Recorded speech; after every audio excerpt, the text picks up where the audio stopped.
Good morning everyone. Political science के सभी students का एक बार पुनः मैं हमारे महाविद्यालय के इस यूट्यूब चैनल पर हार्दिक अभिनंदन एवं स्वागत करता हूं। जिस किसी ने भी हमारे महाविद्यालय के इस यूट्यूब चैनल को सब्सक्राइब नहीं किया है तो सब्सक्राइब कर लो, ताकि उनको जो नई वीडियो है उनकी अपडेट मिलती रहे और वो नियमित क्लासें हैं वो ले सके। हम BA first year political science की जो बुक है राजनीतिक सिद्धांत पॉलिटिकल थ्योरी, इसमें हम आज सरकार के जो रूप है प्राचीन समय में या वर्तमान समय में सरकार के कौन कौन से रूप है इनका अध्ययन करेंगे। अब इसमें आज हम एकात्मक शासन यूनिटरी गवर्नमेंट का अध्ययन करेंगे। एकात्मक शासन यूनिटरी जो गवर्नमेंट है इसका हम अध्ययन करेंगे। वर्तमान समय में हम अगर बात करें तो सर्वाधिक जो श्रेष्ठ शासन प्रणाली है तो वो कौन है? लोकतंत्र है। वर्तमान समय की हम बात करें तो सर्वाधिक जो सर्वश्रेष्ठ शासन प्रणाली है वो कौन है? लोकतंत्र, डेमोक्रेसी है।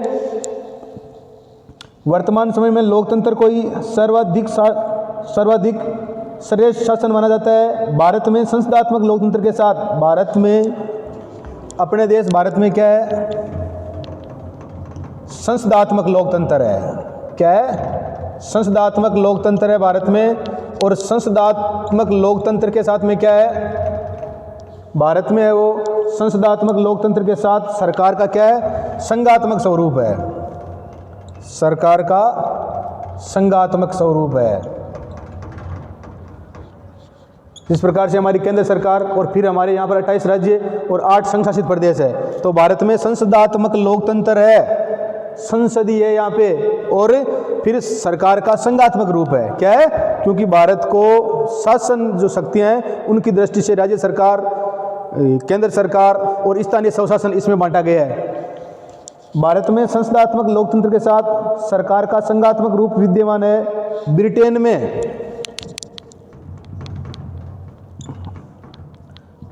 में है वो संसदात्मक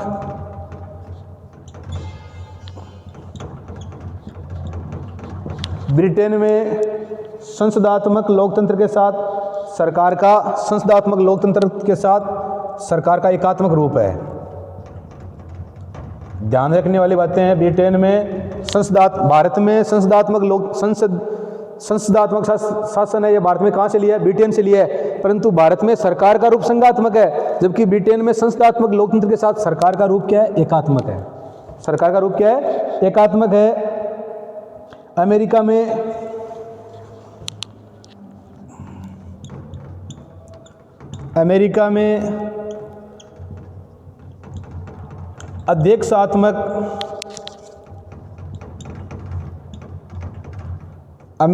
अध्यक्षात्मक लोकतंत्र के साथ सरकार का है वो संघात्मक रूप है।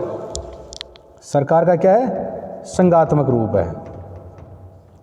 तो ध्यान रखना है, भारत में संसदात्मक लोकतंत्र के साथ सरकार का संघात्मक रूप है। ब्रिटेन में हमने जो हमारी संसदीय शासन प्रणाली है कहाँ से ली है? ब्रिटेन से ली है। और वहाँ पर क्या? सरकार का एकात्मक रूप है। ब्रिटेन है वो एकात्मक शासन वाला देश है। वहाँ पर शक्तियाँ वो एक केंद्र में निहित है। और अमेरिका में अध्यक्षात्मक शासन प्रणाली है, अध्यक्षात्मक लोकतंत्र है। साथ में वहाँ पर क्या? सरकार का संघात्मक रूप है। वहाँ पर भी अमेरिका में भी 50 छोटे मोटे पूरे राज्य है। 13 राज्यों के साथ में अमेरिका बना था। वर्तमान में 50 राज्य है, तो वहाँ पर संघात्मक व्यवस्था है। फ्रांस, स्विट्जरलैंड, वर्तमान समय अगर हम बात करें तो ब्रिटेन है, जापान है,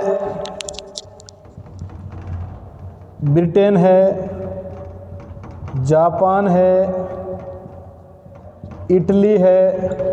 Britain, Japan, Italy, Norway, Sweden,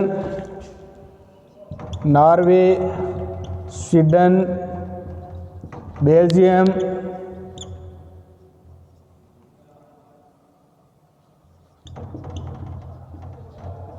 France, Britain है, जापान है, इटली है, नॉर्वे है, स्वीडन है, बेल्जियम है, हॉलैंड है,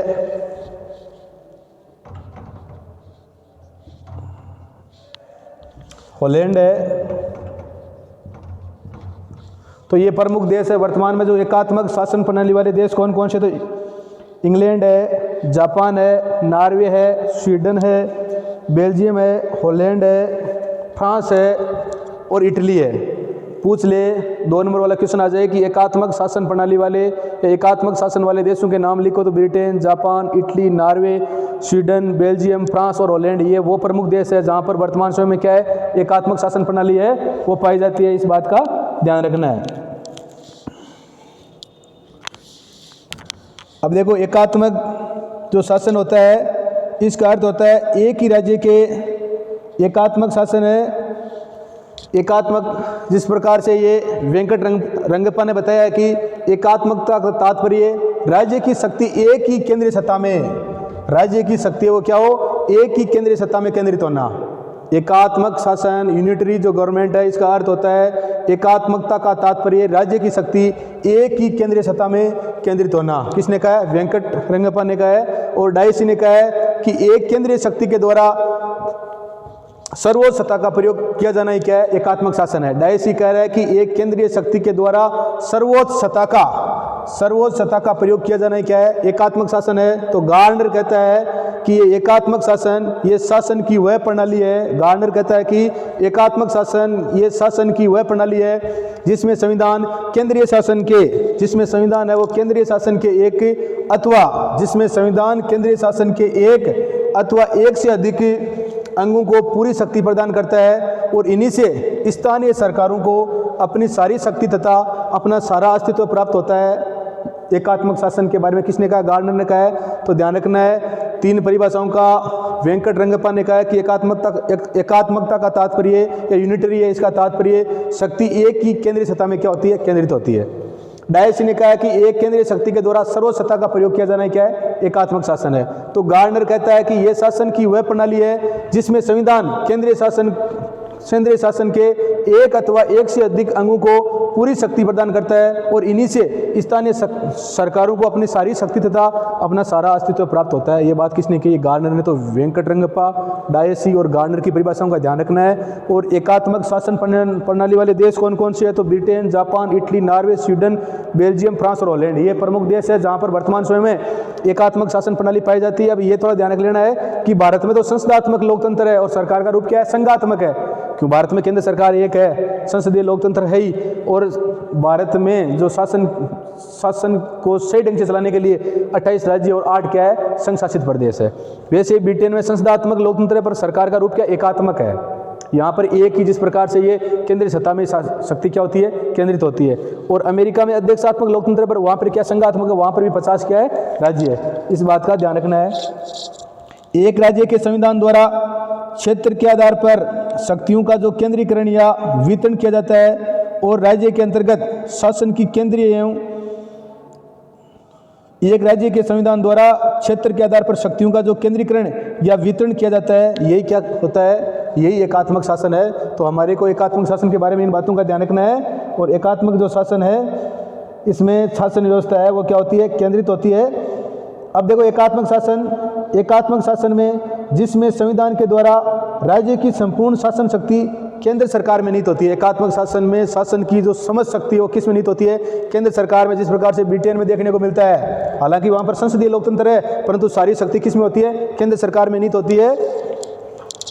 जिसमें संविधान के द्वारा राज्य की संपूर्ण शासन शक्ति केंद्र सरकार में निहित रहती है। सारे राज्य में शासन की एक इकाई होती है और सारे राज्य में शासन की मतलब उसको शासन को छोटे छोटे राज्यों में नहीं बांटा जाता है। सारे राज्य में शासन की क्या होती है, एक इकाई होती है और इन सब में क्या होती है, केंद्र सरकार ही होती है। सारी शक्तियाँ किसके पास होती है, केंद्र सरकार के पास ही होती है और राज्यों में नहीं होता है। सारे राज्य में शासन की एक ही इकाई होती है। समस्त शासन सूत्र केंद्र के अधीन रहता है और समस्त शासन सूत्र है वो क्या रहता है, केंद्र के अधीन रहता है। हमारे यहाँ पर भारत में हम बात करेंगे तो भाग 4 में भाग 5 में केंद्र सरकार है और भाग 6 में क्या, राज्य सरकार है। तो संविधान में ही तो संघात्मक जहाँ शासन होता है, जैसे अमेरिका में या भारत में, तो वहाँ पर संविधान में उनको क्या दी गई, अलग से शक्तियाँ दी गई है। बाकी ये जो एकात्मक शासन है इसमें शक्तियाँ किसके पास होती है, केंद्र सरकार के पास होती है और केंद्र सरकार के अधीन ही वो क्या करते हैं, काम करते हैं। राज्यों के पास ऐसी जो शक्तियाँ हैं वो नहीं होती है।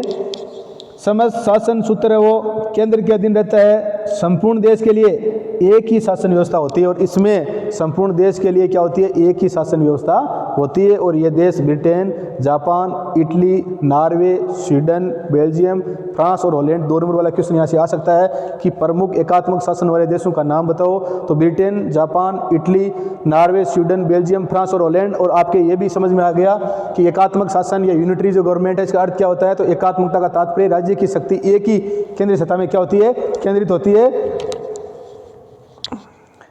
एक ही सत्ता में केंद्रित होती है। और डायसी ने कह दिया कि एक केंद्रीय शक्ति के द्वारा सर्वोच्च सत्ता का प्रयोग किया जाना ही एकात्मक शासन है। गार्नर ने कहा कि यह शासन की वह प्रणाली है जिसमें संविधान केंद्रीय शासन के एक अथवा एक से अधिक अंगों को पूरी शक्ति प्रदान करता है और इन्हीं से स्थानीय सरकारों को अपनी सारी शक्ति तथा अपना सारा अस्तित्व प्राप्त होता है। ये इन्हीं के अधीन यह शक्तियाँ किससे प्राप्त करता है, इन्हीं से करता है। जबकि संघात्मक में अलग अलग शक्तियाँ होती है, जिस प्रकार से बता चुका हूँ भारत के संविधान में भाग 5 और 6, भाग 5 में केंद्र सरकार, भाग 6 में राज्य सरकार। और ये प्रमुख देश Britain, Japan, Italy, Norway, Sweden, Belgium, France और पोलैंड है। इनको है उसी तरह से याद कर लेना। अब हम थोड़े से एकात्मक जो शासन है,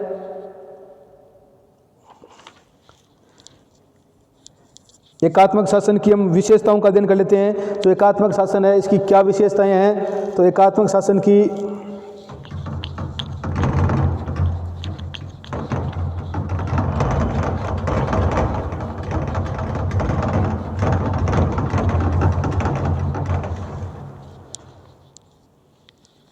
एकात्मक शासन है, इसकी विशेषताएं।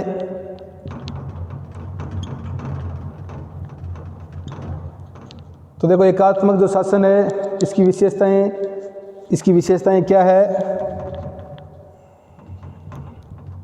तो पहली इसकी विशेषता है संविधान द्वारा शक्तियों का विभाजन नहीं।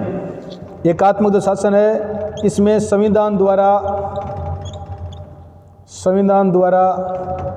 शक्तियों का विभाजन नहीं। एकात्मक जो शासन है, जिस प्रकार से हम Britain, Japan, Italy, Norway, Sweden, Belgium, France और हॉलैंड, यहाँ पर संविधान द्वारा शक्तियों का क्या नहीं होता, विभाजन नहीं होता है। जबकि संघात्मक शासन में संविधान द्वारा शक्तियों का क्या होता है, विभाजन होता है। तो इस बात का ध्यान रखना है। एकात्मक शासन में संविधान के अनुसार संपूर्ण राज शक्ति केंद्रीय सरकार में निहित होती है और केंद्र तथा इकाइयों की सरकार में उसका विभाजन नहीं किया जाता। केंद्रीय सरकार संपूर्ण देश में और सभी विषयों के संबंध में सर्वोच्च होती है। इस सरकार द्वारा प्रत्येक प्रकार का कार्य किया जा सकता है। तो शक्तियाँ, इनका विभाजन नहीं होता है। दूसरा है स्थानीय सरकारों की केंद्र पर निर्भरता। स्थानीय जो सरकारें हैं, स्थानीय सरकारों का केंद्र पर निर्भर। एकात्मक जो शासन व्यवस्था वाले देश है उनके जो स्थानीय शासन है वो किस पर निर्भर होते हैं, केंद्र पर निर्भर होते हैं। उनको केंद्र के द्वारा क्या होती है, शक्तियाँ प्राप्त होती है कि इन विषय पर आपको कानून बनाना है। एकात्मक शासन है, इसमें स्थानीय सरकारों का स्वरूप है वो एवं शक्तियाँ केंद्र सरकार की इच्छा पर क्या करती है, निर्भर करती है।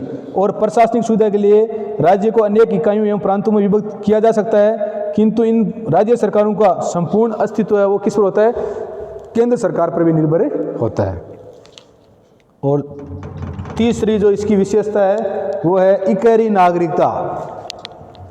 हालांकि भारत में भी क्या है, इकहरी नागरिकता। हम नागरिक कहाँ के हैं, भारत के हैं। संविधान के भाग 2 में अनुच्छेद 5 से लेकर 11 तक हमारे संविधान में, भारत के संविधान में नागरिकता से संबंधित अनुच्छेद है 5 से लेकर 11 कि कौन कौन लोग वो भारत के नागरिक होंगे, किन परिस्थितियों में भारत की सिटीजनशिप उनको मिलेगी।